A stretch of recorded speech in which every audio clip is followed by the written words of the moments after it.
Benda tengah viral kan, takkan kita tak cuba. Jadi hari ni kita nak buat Haemul Pajeon, pancake Korea dengan seafood yang rangup dan sedap. Mula-mula, gaulkan udang dengan sedikit lada hitam dan garam. Bila dah sebati, boleh ketepikan. Di dalam mangkuk, satukan tepung gandum dan tepung jagung. Masukkan air sedikit demi sedikit, kacau rata hingga adunan sebati. Pastikan adunan tak terlalu cair dan tak terlalu pekat. Panaskan minyak di dalam kuali, ratakan. Kemudian cerup daun bawang ke dalam adunan dan susun elok-elok di atas kuali. Campurkan adunan ke dalam udang dan gaul rata. Kemudian taburkan udang tu ke atas daun bawang tadi.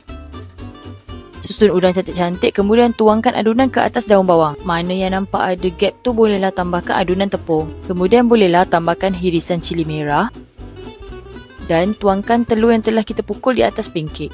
Masak lebih kurang dalam 6 minit hingga bahagian bawah keemasan dan rangup. Balikkan pancake perlahan-lahan dengan spatula. Boleh terbalikkan sekali lagi, angkat dan hidang panas-panas. Tapi tak sedaplah kalau tak ada sos percicakan. Okey, kita satukan kicap, cuka, chili flakes, cili padi, daun bawang dan wijan ke dalam mangkuk kecil. Gaul hingga semua sebati. Okey, dah siap Haemul Pajeon kita. Memang sedap kalau dicicah dengan sos pedas masam manis ni. Selamat mencuba. Ingat makan, ingat rasa.